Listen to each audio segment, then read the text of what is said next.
At NAMM 2020 this year, the MIDI Manufacturers Association introduced MIDI 2.0. Let's check that out.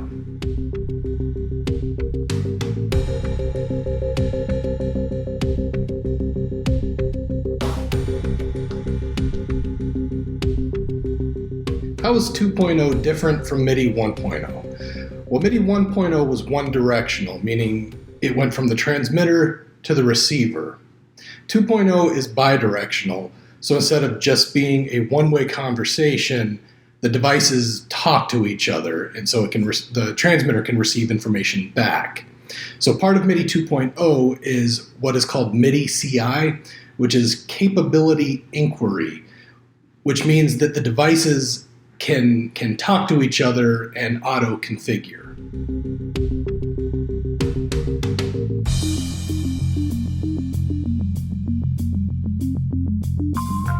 Will it affect my current setup? Well, the good news is, no, it won't. MIDI 2.0 has been designed to be 100% backwards compatible with MIDI 1.0 software and gear. And now that the devices talk to each other, MIDI 2.0 devices and software can find out if any older devices aren't compatible with 2.0 support and convert back to 1.0, so everything works with each other.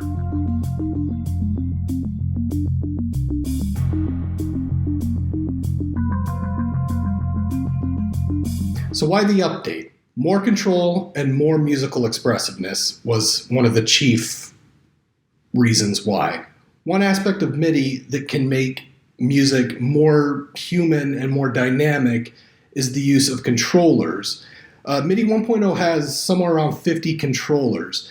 2.0 has over 32,000, broken up into roughly 16,000 registered controllers and 16,000 assignable controllers, and even has controllers for individual notes.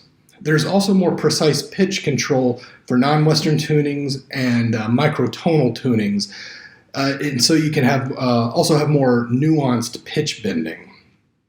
They've also done some updates to velocity, making that even more dynamic and more nuanced. Some 1.0 gear can actually retrofit itself with some 2.0 features also. 2.0 gear has profiles assigned to them, so if a control surface talks to a device that identifies itself as a mixer, the controls on the surface will automatically map to faders and dials. This profile mapping, it saves a huge amount of time, and it can reduce mistakes made from manual programming. Another thing addressed is jitter reduction. They've added something called jitter reduction timestamps, which mark multiple notes so that they play with exact timings. This doesn't, however, address latency timing. That's a much more complex issue.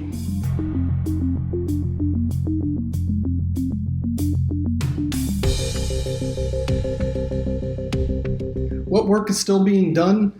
Right now, there's a team that's currently working on USB 2.0 configuration, and companies are working on and actually starting to roll out some gear that already uses 2.0. I believe Roland already has a controller that uses 2.0.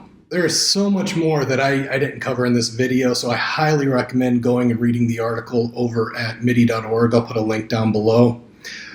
They get into so many more details about the JavaScripting and how that was implemented and how messages are sent via 32-bit MIDI packets. There are probably a dozen or so videos where they're demonstrating a lot of this stuff or going into more detail about it. There's tons of pictures. I've used some in this video. But there's a reason MIDI 1.0 has been the standard for almost 40 years. It just works. It works beautifully. There's the old adage that you shouldn't fix something if it isn't broken, but that's not really the case here. Nothing's really changing with MIDI 1.0. They're just building the infrastructure. They're just growing. They're adding to it, and that's a good thing. So we'll see you on the next one.